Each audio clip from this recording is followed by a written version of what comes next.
हमने parts of speech के बारे में एक ओवरव्यू लिया। हमने जाना कि noun, pronoun, adjective, adverb, verb, preposition, conjunction और इंटरजेक्शन, ये 8 पार्ट्स ऑफ स्पीच क्या हैं और इन्हें किसी सेंटेंस में किस तरह से पहचाना जाता है। हमने जस्ट एक ओवरव्यू लिया था। आज हम नाउन के बारे में थोड़ा डिटेल में जानेंगे। आइए शुरुआत करते हैं। सबसे पहले इसकी डेफिनेशन देखते हैं। नाउन होता क्या है? जैसा मैंने आपको बताया था, किसी भी प्राणी, जगह या वस्तु के नाम को संज्ञा कहते हैं। पिछले वीडियो लेक्चर में मैंने आपको यह बताया कि जब हम कहते हैं प्राणी, तो इसका मतलब है चाहे कोई भी व्यक्ति हो या कोई भी जानवर, किसी का भी नाम, किसी भी सजीव का नाम। सजीव कौन होता है? जिसे हम प्राणी कहते हैं।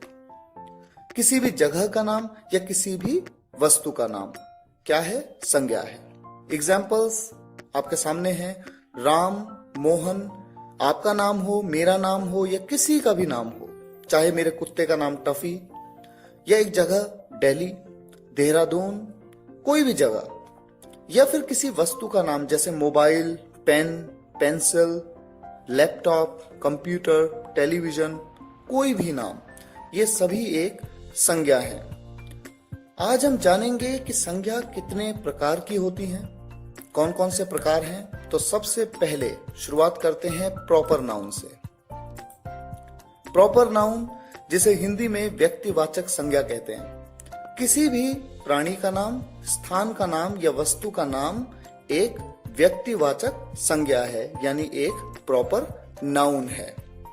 एग्जाम्पल्स जैसा कि पहले भी बताया गया है, राम एक व्यक्ति का नाम है, ये एक संज्ञा है। टफी एक प्राणी का नाम है, एक कुत्ते का नाम है, मान लीजिए टफी, तो ये भी एक प्रॉपर नाउन है। देहरादून एक जगह का नाम है, ये एक प्रॉपर नाउन है।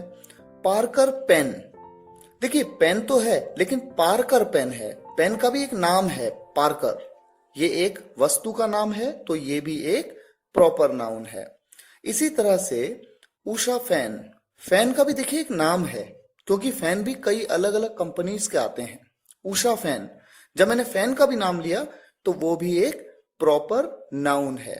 इसी तरह से अयांश एक व्यक्ति का नाम है, ये भी एक प्रॉपर नाउन है। तो कोई भी नाम आपके सामने आया तो आप समझ जाइए ये एक प्रॉपर नाउन है। इसी तरह से दूसरा प्रकार है कॉमन नाउन, जिसे हिंदी में हम कहते हैं जातिवाचक संज्ञा। Class of a person, place और थिंग, किसी भी प्राणी, स्थान या वस्तु की जाति का बोध। जातिवाचक संज्ञा, देखिए इसे इस तरह से समझिए। एग्जाम्पल के तौर पे एक एग्जाम्पल है मोबाइल। सैमसंग भी एक मोबाइल है, सैमसंग का भी एक मोबाइल है, एप्पल का भी एक मोबाइल है, नोकिया का भी मोबाइल है। मान लीजिए आपके सामने 6-7 अलग अलग मोबाइल रखे हुए हैं, अलग अलग कंपनीज के। इन सभी की जाति क्या है? इन सभी की क्लास क्या है? इन सभी की क्लास है मोबाइल। तो ये जो वर्ड है मोबाइल, ये वस्तु का पर्टिकुलर नाम नहीं है, बल्कि उसकी जाति का बोध कराता है। जब मैं कहता हूं मोबाइल, तो मैं मोबाइल के बारे में बात कर रहा हूं। मोबाइल अपने आप में एक जाति है, कई मोबाइल्स आते हैं मार्केट में। इसी तरह से मान लीजिए, इसे और बेहतर समझिए। मान लीजिए आपके साथ में 4 लड़के बैठे हैं, एक है राम, एक है श्याम, एक है मोहन, एक है रोहन। देखिए चारों में क्या कॉमन है? चारों के चारों क्या है? बॉय हैं, लड़के हैं। तो ये जो वर्ड है बॉय, ये कॉमन है, तो ये एक कॉमन नाउन है, क्योंकि ये लड़के जाति का बोध करा रहा है। इसी तरह से मान लीजिए 4 लड़कियां बैठी हैं, ऐश्वर्या, कैटरीना, सुष्मिता, रीना। ये 4 लड़कियां बैठी हैं। इन चारों में क्या कॉमन है? ये चारों की चारों लड़कियां हैं, यानी चारों क्या हैं? गर्ल। और गर्ल, ये जो वर्ड है ये कॉमन वर्ड है चारों के लिए, तो ये जो वर्ड है ये एक कॉमन नाउन है, जिसे आप जातिवाचक संज्ञा कहते हैं।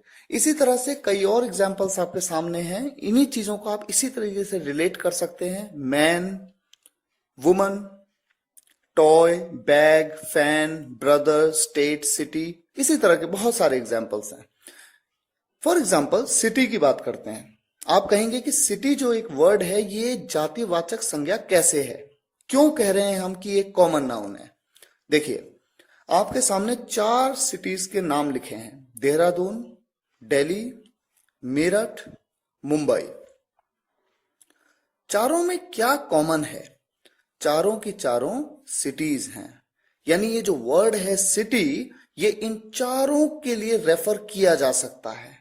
तो ये इन चारों की एक क्लास है, और वो क्लास क्या है? सिटी।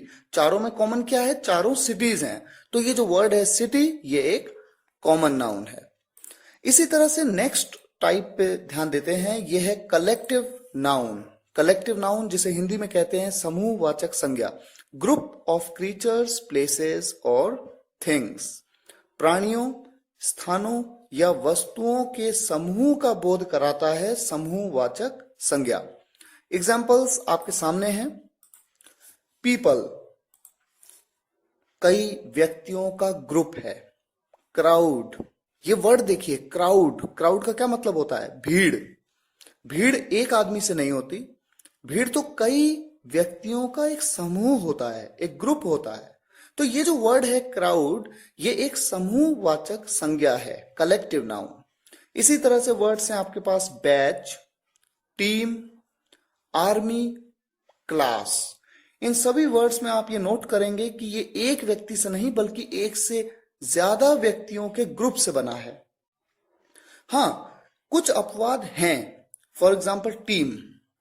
देखिए होता क्या है, हम सोचते हैं कि मान लीजिए क्रिकेट टीम की बात करें, क्रिकेट टीम में 11 खिलाड़ी खेल रहे हैं, कुछ खिलाड़ी बाहर एक्स्ट्रा में भी बैठे हुए हैं, इन सबको मिलाकर के बनी एक टीम।